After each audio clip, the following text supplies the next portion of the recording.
Hello everyone. आज के इस वीडियो में बायोफ्यूल के बारे में स्टडी करेंगे कि बायोफ्यूल क्या होते हैं, बायोफ्यूल कैसे बनाए जाते हैं, बायोफ्यूल में कौन सा material as a feedstock काम में लेते हैं, बायोफ्यूल का क्लासिफिकेशन, इनकी मैन्युफैक्चरिंग प्रोसेस और इनके एडवांटेज एंड डिसएडवांटेज के बारे में स्टडी करेंगे। First of all, introduction of biofuel.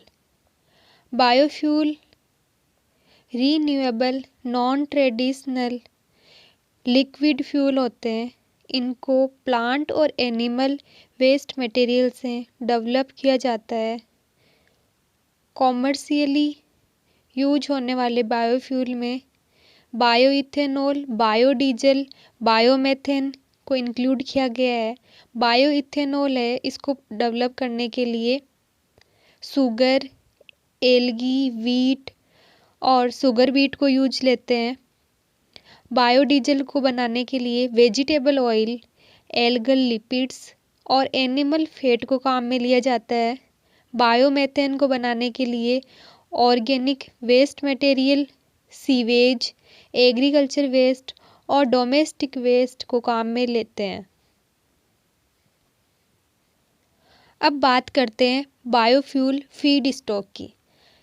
इसमें मेनली अपन soybean, sugarcane, algae, jatropha, cassava waste और fungi, corn, sugar beet, palm oil, agriculture waste, animal fat, इन सबको काम में लेते हैं। देन अब बात करते हैं क्लासिफिकेशन ऑफ बायोफ्यूल। बायोफ्यूल को कॉमनली 4 टाइप में डिवाइड किया गया है, जिनमें बायोडीजल, बायोगैस, बायोइथेनॉल और बायोमीथेन को इंक्लूड करते हैं। फर्स्ट वन है बायोइथेनॉल।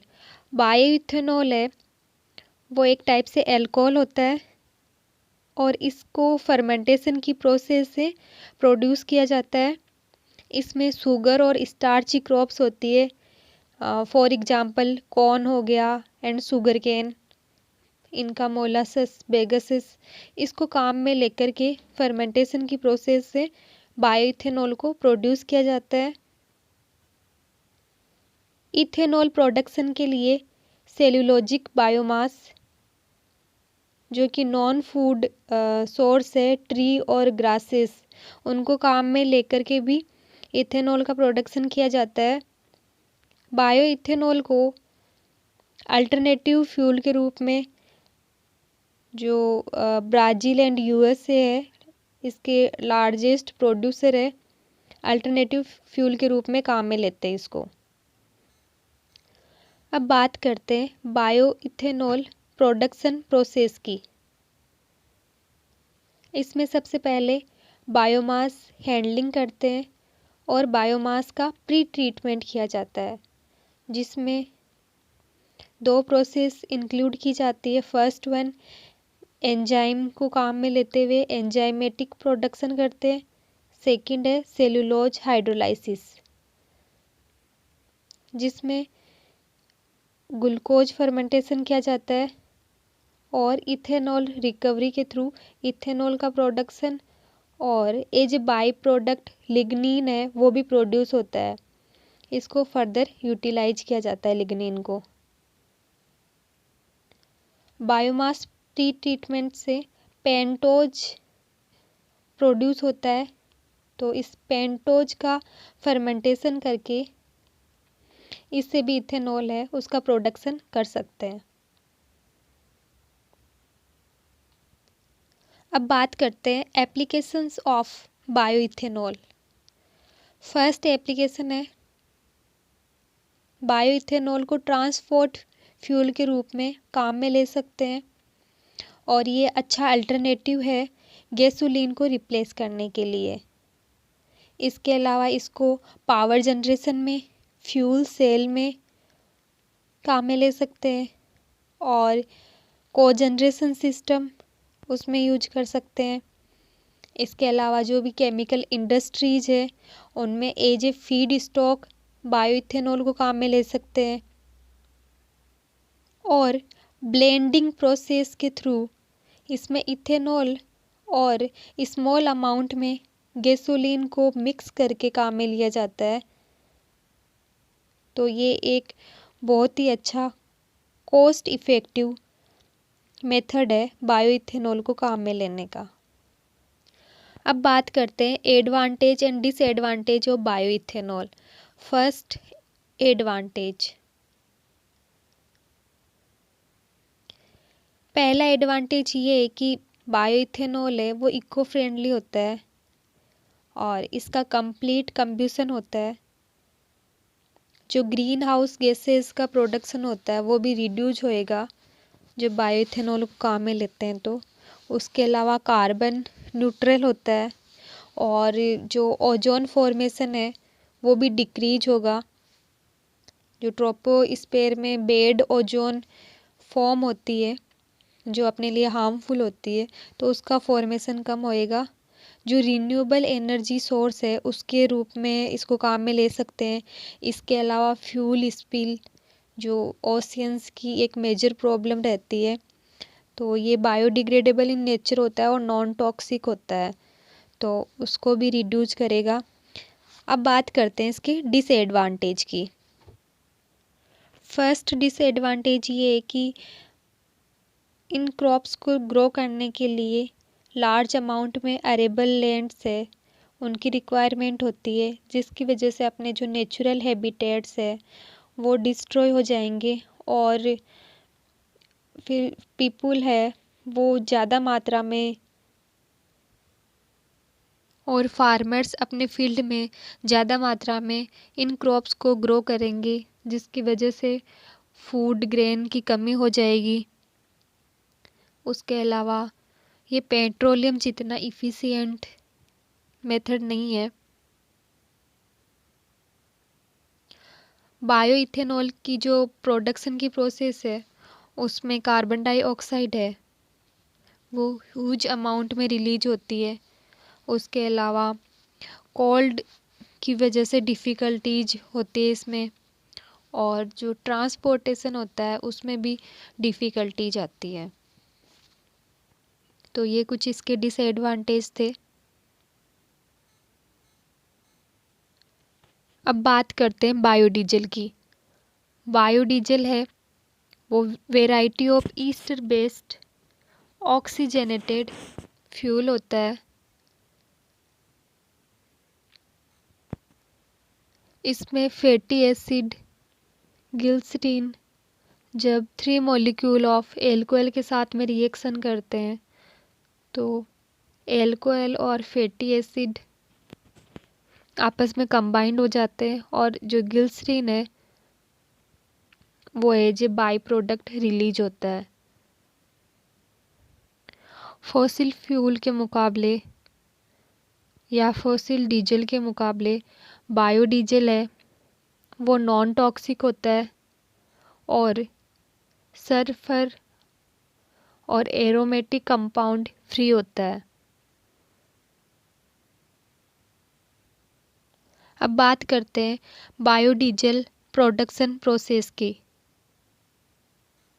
इस प्रोसेस में वेजिटेबल ऑयल्स एंड फैट को काम में लेते हैं और इनके प्री ट्रीटमेंट के बाद में इनकी रिएक्शन इथेनॉल जिसे एज कैटालिस्टिक यूज करते हैं के साथ में करवाई जाती है। ट्रांसइस्टरिफिकेशन की प्रोसेस से बायोडीजल का प्रोडक्शन होता है और साथ में एज बाई प्रोडक्ट ग्लिसरीन है वो भी रिलीज होती है प्रोड्यूस होती है। इसके बाद में सेपरेशन वॉशिंग ड्राइंग और in the last step biodiesel का प्रोडक्शन होता है। Application of biodiesel. बायोडीजल का यूज रेलवे एयरक्राफ्ट और व्हीकल्स में किया जाता है। उसके अलावा इसको as a heating oil use कर सकते हैं।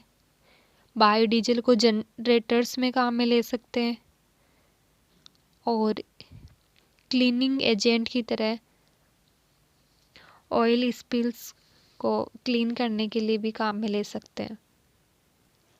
अब बात करते हैं advantage and disadvantage of biodiesel. First advantage, biodiesel है वो इको फ्रेंडली होता है। इसके साथ में बायोडीजल के यूज से जो फॉरेन ऑयल जो डीजल है उसके ऊपर डिपेंडेंसी है वो कम हो जाएगी, और ये इंजन में लुब्रिकेंट के रूप में भी हेल्प करता है। उसके अलावा इसको यूज करते हैं तो डीजल इंजन में मॉडिफिकेशन की ज़रूरत नहीं पड़ती, उसी में इसको काम में ले सकते हैं। इसके अलावा डीजल के कंपैरिजन में ये सेफ़ होता है और ग्लोबल वार्मिंग और ग्रीन हाउस इफ़ेक्ट को भी कम करता है।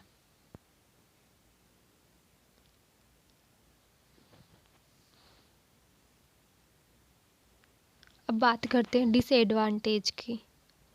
तो बायोडीजल के यूज से जो नॉक्स का इमिशन है वो एटमॉस्फेयर में इंक्रीज होता है। उसके अलावा biodiesel as a solvent react करता है, और बायोडीजल के यूज से जो फ्यूल इकोनॉमी है वो भी डिक्रीज होती है एडवर्सली। उसके अलावा जो इसकी कॉस्ट है वो भी फीड स्टॉक के ऊपर डिपेंड करेगी, या फिर जो मार्केट कंडीशन है उनके अकॉर्डिंग वेरी करती है। अब बात करते हैं थर्ड टाइप बायोबीटानॉल की। इसमें जो रिन्यूएबल सोर्स होते हैं ग्रेन और कॉर्न स्टॉक, उनका फर्मेंटेशन करके ब्यूटानॉल का प्रोडक्शन किया जाता है। और जो बीटानॉल होता है वो गैसोलीन के सिमिलर ही होता है। ब्यूटानॉल प्रोडक्शन में फीड स्टॉक के रूप में बेगासस, वीट स्ट्रो, कॉर्न स्ट्रो इनको काम में लेते हैं, और इनका सेकेरिफिकेशन करवाया जाता है, जिनमें इसको जो कॉम्प्लेक्स मटेरियल होते हैं उनको सिंपल मटेरियल में कन्वर्ट किया जाता है। इसके अलावा इसमें मोलासेस, ग्लिसरीन और हेमीसेलुलोज को भी एज ए फीड स्टॉक काम में ले सकते हैं। इनका प्री ट्रीटमेंट एंड हाइड्रोलाइसिस करवाया जाता है। देन थर्ड स्टेप में फर्मेंटेशन की प्रोसेस होती है। फर्मेंटेशन में थर्मोफिलिक बैक्टीरिया है उनका यूज किया जाता है, जिसकी वजह से acetone, butanol, ethanol, hydrogen and high value chemicals है उनका प्रोडक्शन होता है। ब्यूटानॉल एप्लीकेशन, ब्यूटेनॉल को एज सॉल्वेंट, पेंट, कोटिंग और वर्निश इंडस्ट्री में यूज किया जाता है। इसके अलावा प्लास्टिक मटेरियल की जो प्रोसेसिंग होती है उसको इम्प्रूव करने के लिए, कोटिंग करने के लिए, और केमिकल इंटरमीडिएट और रॉ मटेरियल के रूप में प्लास्टिक इंडस्ट्री में यूज करते हैं। टेक्सटाइल इंडस्ट्री में, कॉस्मेटिक प्रोडक्ट्स में, और ब्यूटानॉल को कार वगैरह में फ्यूल के रूप में काम में लिया जाता है। फोर्थ टाइप है बायोफ्यूल का biogas. Biogas basically mixture of gases होता है, जिनमें मेन कंस्टिट्यूट है वो मीथेन 50 से 75% हो। बायोगैस प्रोडक्शन के लिए बायोडिग्रेडेबल ऑर्गेनिक वेस्ट का अनएरोबिक फर्मेंटेशन बैक्टीरियाज के थ्रू करवाया जाता है, जिसकी वजह से मीथेन गैस का प्रोडक्शन होता है। मीथेन के अलावा carbon dioxide, nitrogen, hydrogen, hydrogen sulphide, oxygen, water ये भी रिलीज होते हैं। इस डायग्राम में बायोगैस प्लांट के बारे में बताया गया है। बायोगैस प्लांट के मेन पार्ट होते हैं mixing tank, inlet tank, digester tank, gas holder tank, outlet tank. Mixing tank में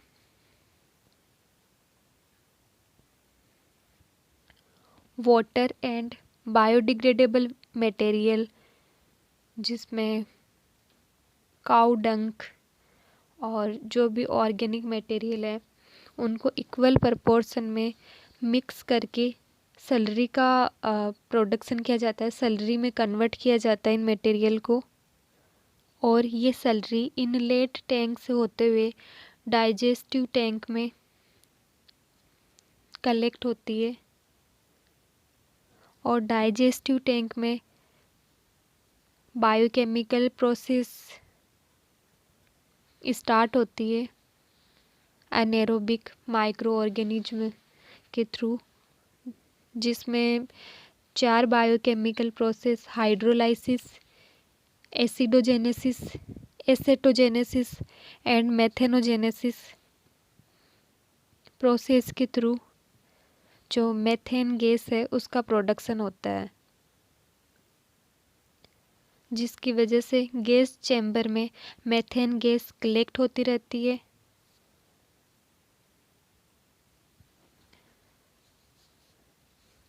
गैस चैम्बर से गैस आउटलेट पाइप कनेक्ट होती है, जिससे मेथेन गैस को यूटिलाइज कर सकते हैं डोमेस्टिक और इंडस्ट्रियल पर्पज के लिए।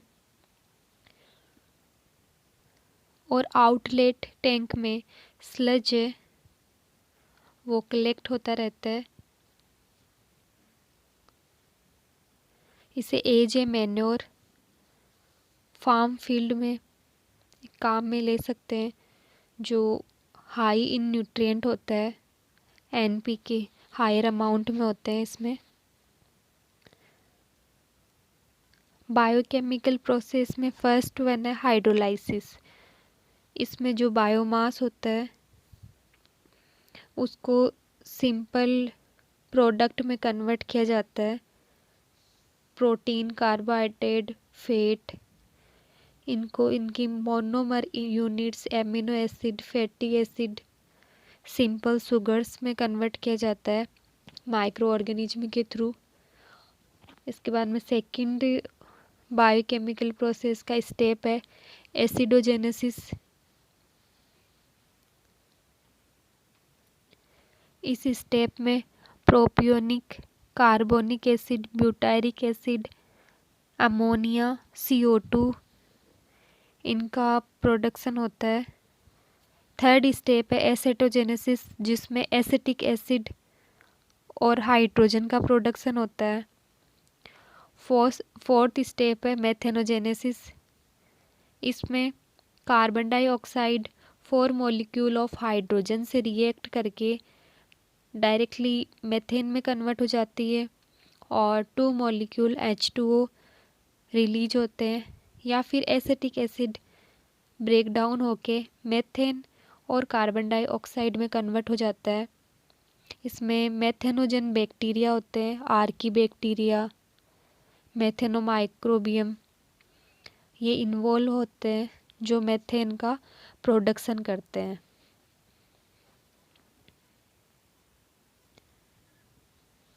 इस चार्ट में बायोगैस प्रोडक्शन की प्रोसेस को बताया गया है, जिसमें complex organic matter, carbohydrate, protein, fatty acid वो कन्वर्ट होते हैं soluble organic molecule, sugar, amino acid, fatty acid में कन्वर्ट होते हैं।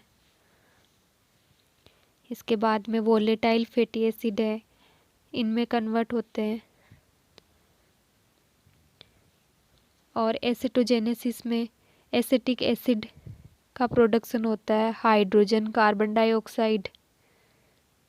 एंड फोर्थ स्टेप मेथेनोजेनेसिस में मेथेन एंड कार्बन डाइऑक्साइड है, इन गैसों का प्रोडक्शन होता है। अब बात करते हैं एप्लीकेशन ऑफ बायोगैस। बायोगैस को as a cooking gas domestic purpose के लिए यूटिलाइज कर सकते हैं। इसके अलावा लाइटिंग में, एज फ्यूल, इंजन में भी इसको काम में लिया जा सकता है। Advantage of biogas. बायोगैस से जो एयर और वाटर पोल्यूशन होता है उसको काफ़ी हद तक रिड्यूस किया जा सकता है, और इससे इको फ्रेंडली मैन्योर मिलती है जो केमिकल फर्टिलाइज़र का अच्छा सब्स्टिट्यूशन है। उसके अलावा जो ग्रीन हाउस गैसेज का इमिशन होता है वो भी रिड्यूस होता है। एनर्जी सिक्योरिटी है वो इंक्रीज होती है। उसके अलावा जो एग्रीकल्चर और जो फूड इंडस्ट्री के जो ऑर्गेनिक वेस्ट है उनका मैनेजमेंट भी हो जाता है अच्छे से। जो भी वेस्ट की डंपिंग साइट है जहाँ पर ड्यू टू रेन उनका डिकम्पोजिशन होता है ओपन इन्वायरमेंट में, और मेथेन गैस रिलीज होती है जो ग्रीन हाउस गैसेज को की अमाउंट को इंक्रीज करती है, तो उसको भी बायोगैस के थ्रू रिड्यूस किया जा सकता है। ये थी detailed information about biofuel. Thank you so much for watching this video.